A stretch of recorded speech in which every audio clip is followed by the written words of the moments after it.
Welcome back, everybody. It's Untap Your Go, and today we're going to try something a little fun in Historic. We're playing Tergrid Sacrifice. This is a very spicy brew. Built around Tergrid, God of Fright. This is a 5-mana 4/5 with Menace. Whenever an opponent sacrifices a non-token permanent or discards a permanent card, you may put that card from the graveyard onto the battlefield under your control.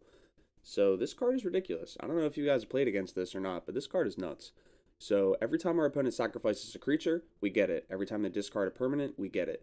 And that doesn't even have to be when we make them sacrifice or discard cards, because people do that all the time anyway. Like, for example, if we go up against Rakdos Sacrifice, they're sacrificing their stuff anyway, and we can just steal their creatures. It's hilarious. But getting into the rest of the deck, we want to make sure that our Tergrid is going to do what Tergrid's supposed to do. So we have all 4 copies of Thoughtseize in the bottom end. Obviously, it's the best discard spell we have access to.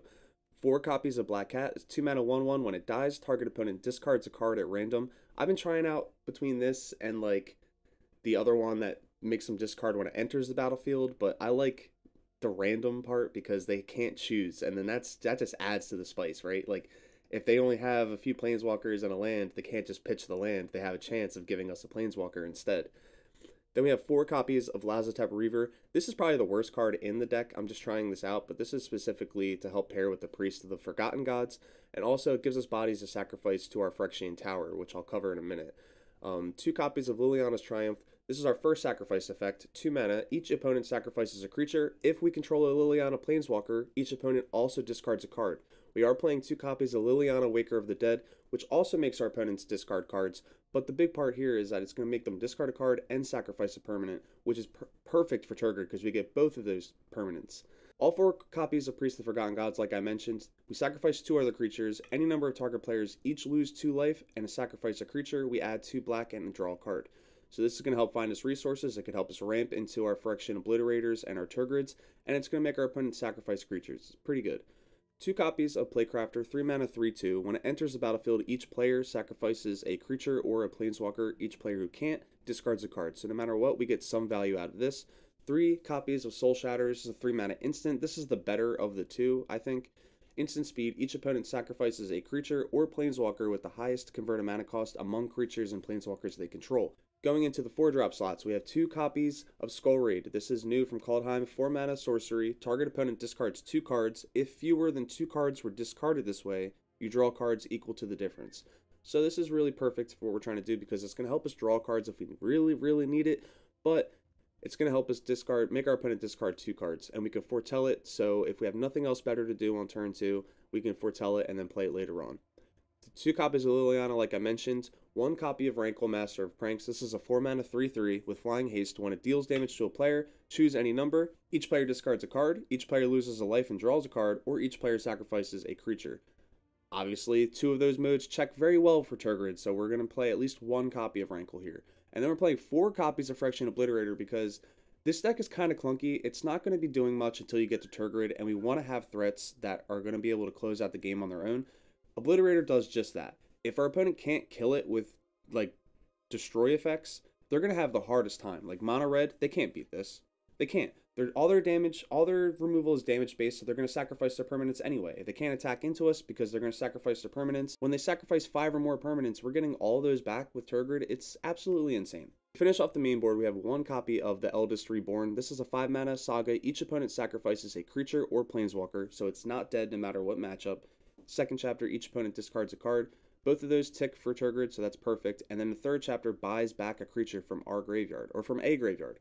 So we can buy back our Tergrid if we need to, our Phyrexian Obliterators, or we can buy back something that our opponent happens to have in their graveyard that's better.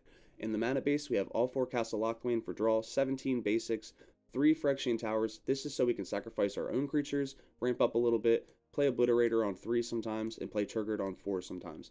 And that is Tergrid Sack. Getting into the sideboard, we have 2 copies of Village Rites. If we know our creatures are going to be like destroyed a lot, we can at least try to get some value out of it. 2 copies of Dreadhorde Invasion. This is going to make a creature every upkeep for us, so it's going to be very hard for our opponent to like get rid of all of our creatures, especially since we need them for Priest of the Forgotten Gods. 2 copies of Cry of the Carnarium against small ball aggro decks. 3 copies of Farika's Libation. This is a 3 mana instant. Choose 1. Target opponent sacrifices a creature or an enchantment. So if we're going up against an enchantment heavy matchup, we want to be able to bring these in.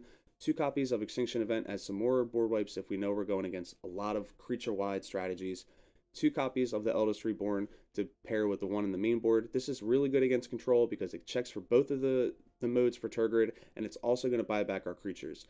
And finish off the sideboard, 2 copies of Thought Distortion. It sucks that this exiles the cards, it doesn't make them discard, but if you know you're going up against control, this deck has a really hard time playing through counterspells and just like all the Teferis and everything. So Thought Distortion, being able to play this on as early as turn 5 with Phyrexian Tower means that we could make them discard their entire hand.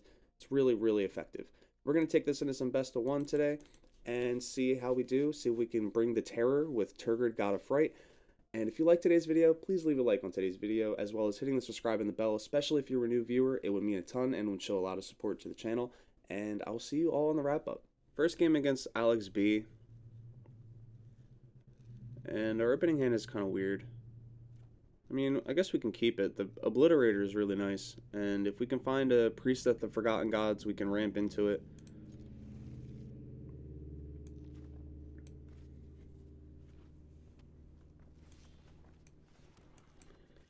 Alright, let's see what our opponent's playing.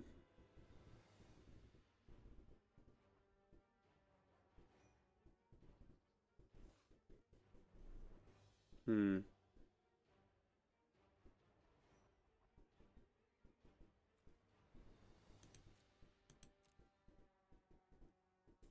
mean, both are really good. The Runaway Steamkin's probably the stronger of the two, because it gives him a lot of mana production. Magmatic Channeler is going to find him cards, but he'd have to discard cards to do it. Yeah, we're going to take the Runaway Steamkin.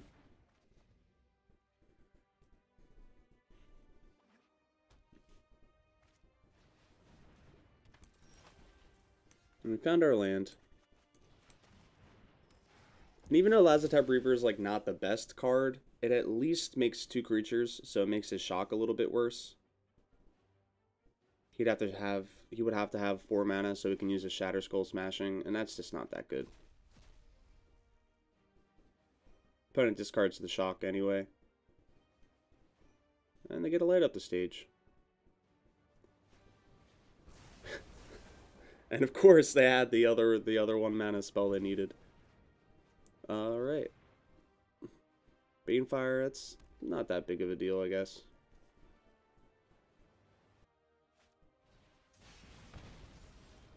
So, I mean, it's just burn. That was a good draw for us.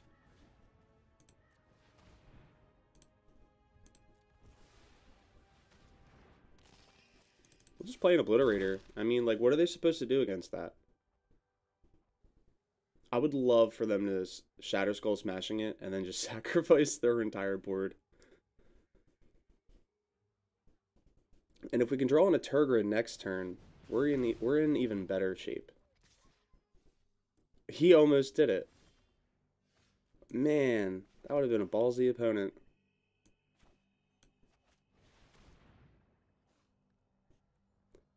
Only 1 card in hand, or in our grave, so the minus isn't relevant. We're going to make each player discard a card.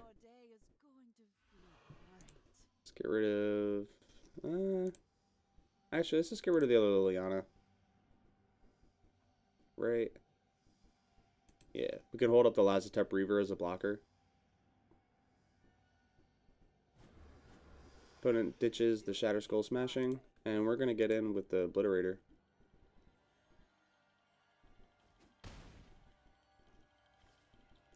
And now we just kind of lock down the board, right? Like, we just want to make them have no resources while beating down with a 5/5.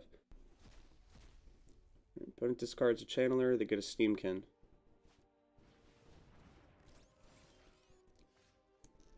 Perfect. Our Liliana's Triumph would have made them have to sacrifice a creature and discard a card. Yeah, it's pretty spicy. Alright, going into the second game against Chris G, and we're on the play. This hand's alright. We're going to go ahead and Thoughtseize. Well, we're up against goblins, so we're going to take the Skirk Prospector first.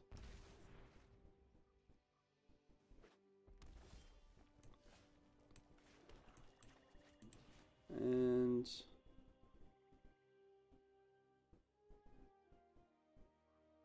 I guess we take the Goblin War Chief, because if he plays the Krenko, we can just make him sacrifice it with the Soul Shatter.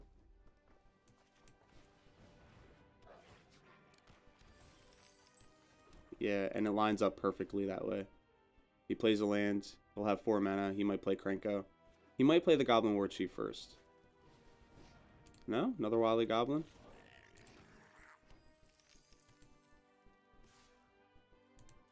Okay. So they're going for Muxus. I guess we just have to pass.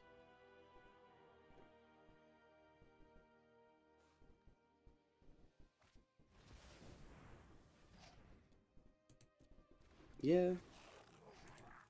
That's pretty good. All they hit was another ringleader, though.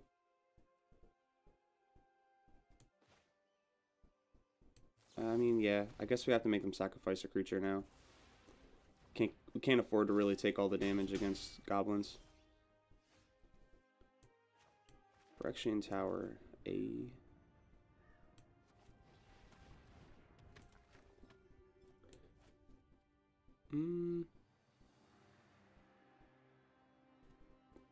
We can still hold up the Soul Shatter, right? I mean, that's probably just better. We want the instant speed. We can interact with the Krenko if he plays it. Or the Muxus. Yep. Get rid of that, boy. Cool, now we're in decent shape. And this is a good combination. So you can sacrifice the Black Hat, make them discard a card at random.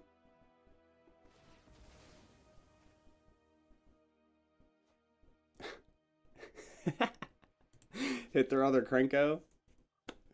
Oh. I mean, they still have a shot, right? I mean, they have Ringleader. They can just find a Muxus. Or they could just have it.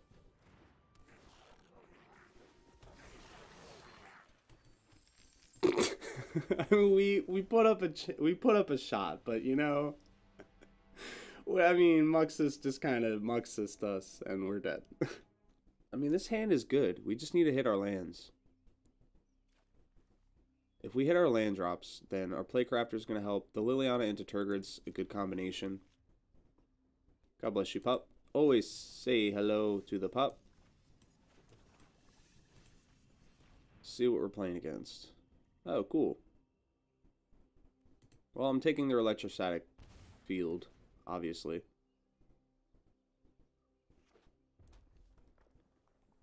Whenever they play an instant or sorcery, they get to deal damage to us. And that's pretty much the whole concept of what this deck's trying to do.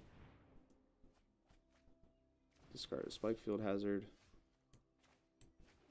Alright, let's play the Priest. It's probably just going to die to like a shock or something.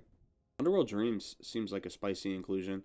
Allows them to play all of their cards from their graveyard. Gives all their cards escape equal to their converted mana cost.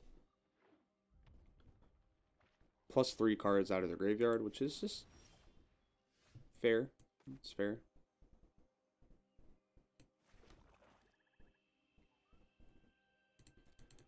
Alright, let's just get in for one and pass it up. Our Playcrafter is going to be really good against them specifically because all of their creatures do the same thing. There's like 2 or 3 creatures that check for instants and sorceries being cast, and they'll deal damage to your opponent. So if our opponent finds any of them, we can just Playcrafter it away.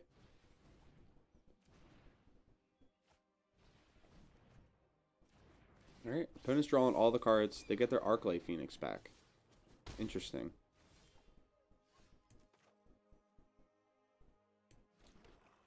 Well, we have 1 card in grave.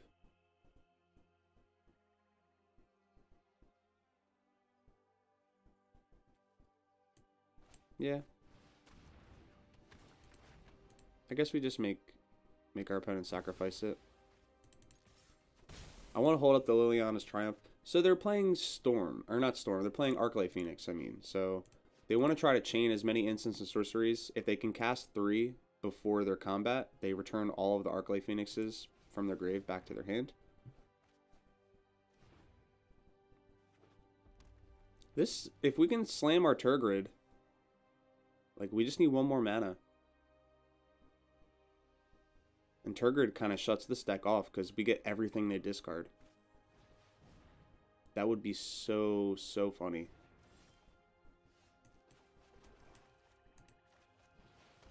Let's live the dream, baby.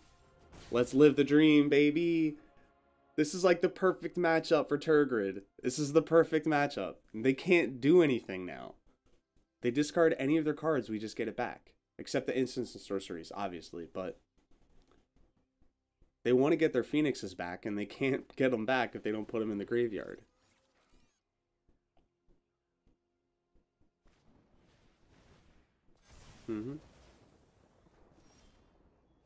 Okay. Not too bad. Well, first, we're gonna make you give us your runaway Steamkin. Yeah, I'll take that action. Why not? And we'll Black Cat. Alright. We got the discard plan. We got it. Ah, he's just playing Steamkins now. Boo. Come on, play a Cathartic Reunion. Let me get all those juicy cards. Yeah. Yeah. I'll steal that.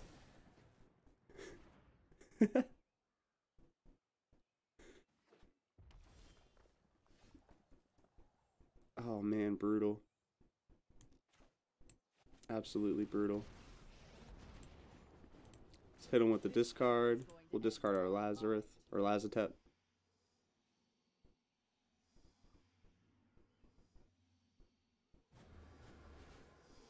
Sure, I'll take that too. And I can Thoughtseize still. Oh. Sure. Yup.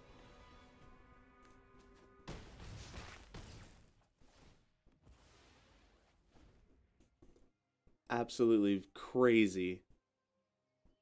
Tergrid is insane. I mean, if it can just live one turn, that's all it takes. That's all it takes is one turn. Now, do they go infinite? Oh, are they a combo deck? Ah, I should have killed the Steamkin then, huh?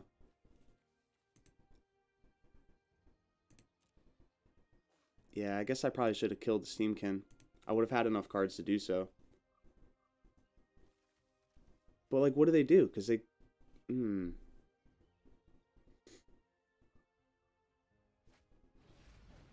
Okay. Discard a card. I guess I don't have to discard. This looks like a neat combo deck. Remember how we seen King Road Breach? This is very similar to another deck I saw recently. Except the other deck has a condition. I'm not sure how this deck wins. 85 maybe? This is interesting. They're going to time out before they get to do their whole turn, though. But you know they can potentially come out and kill us. They have to play out fast enough. 25 cards in the library. Sure. Well, this is crazy. I'm trying to think how to win. That's really fire. No, just Venus, I guess. 4 damage rule. You have enough damage turns, sorry. They have 2, 4. They have 4 damage at least, plus a later stage, so they can find more. I'm seeing this stuff later. It's kind of relevant, not really. I think it's like guys, but being able to stuff means that our roll is a little weaker. I don't know, So yeah, 2, 4. They have 7 damage turns right now. This is crazy. When you should have just killed the Steamkin. Yay, more stuff. Never mind, I'm getting it apparently. Alright, show me money. Ooh, they whipped. There's still a chance they break, but I don't know later stage. Let's go. Ah, I finally figured out. So he was tossing me back his turn and he exiled it to say something else. He finally figured it out. Yep. I'm just 10 cards left in the library. They have 4 that, so it should be my game fire. That's like perfectly good for this deck. But this game, like, all in combo decks is very fragile. 8 cards. Opponent needs some more damage. I mean, I guess they could just attack, right? That entered this turn. That entered this turn. Okay, so they actually only have...